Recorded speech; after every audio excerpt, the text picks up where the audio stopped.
I was brought up as an Orthodox Jew and a Zionist. On a shelf in our kitchen was a tin box of the Jewish National Fund, into which we put coins to help the pioneers building a Jewish presence in Palestine. I first went to Israel in 1961, and I've been there since more times than I can count.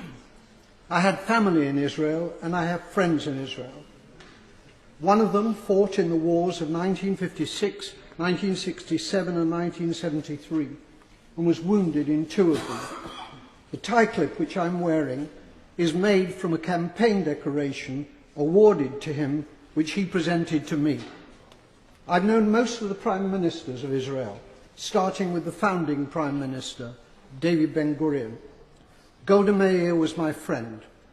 So was Yigal Allon, the deputy prime minister, who as a general won the Negev for Israel in the 1948 War of Independence.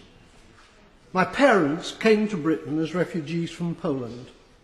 Most of their families were subsequently murdered by the Nazis in the Holocaust. My grandmother was ill in bed when the Nazis came to her hometown of Stachov. A German soldier shot her dead in her bed. Madam Deputy Speaker, my grandmother did not die to provide cover for Israeli soldiers murdering Palestinian grandmothers in Gaza. The present Israeli government ruthlessly and cynically exploit the continuing guilt among Gentiles over the slaughter of Jews in the Holocaust as justification for their murder of Palestinians. The implication is that Jewish lives are precious, but the lives of Palestinians do not count.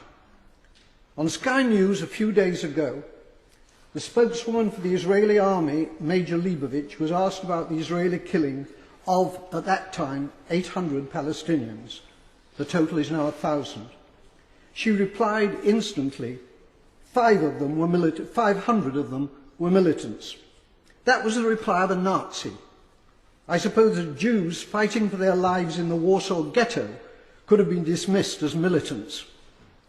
The Israeli Foreign Minister, Tzipi Livni, asserts that her government will have no dealings with Hamas because they're terrorists. Tzipi Livni's father was Eitan Livni, Chief Operations Officer of the terrorist Irgun Tzvai Leumi, who organised the blowing up of the King David Hotel in Jerusalem, in which 91 victims were killed, including 4 Jews. Israel was born out of Jewish terrorism.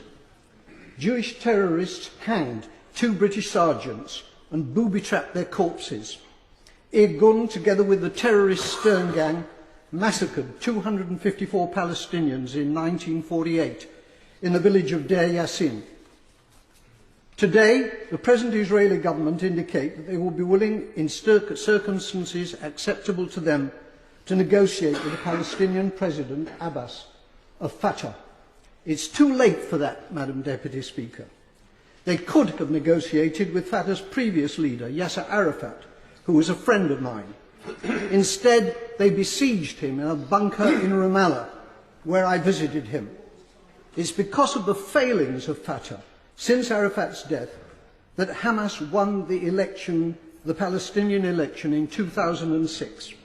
Hamas is a deeply nasty organisation, but it was democratically elected, and it is the only game in town.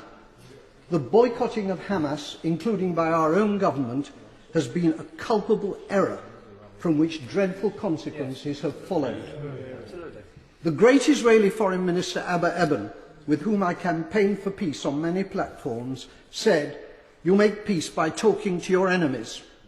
However many Palestinians the Israelis murder in Gaza, they cannot solve this existential problem by military means. Whenever and however the fighting ends, there will still be 1.5 million Palestinians in Gaza and 2.5 million more Palestinians in the West Bank, who are treated like dirt by the Israelis, with hundreds of roadblocks and with the ghastly denizens of the illegal Jewish settlements harassing them as well. The time will come, not so long from now, when they will outnumber the Jewish population in Israel. It's time for our government to make clear to the Israeli government that its conduct and policies are unacceptable and to impose a total arms ban on Israel.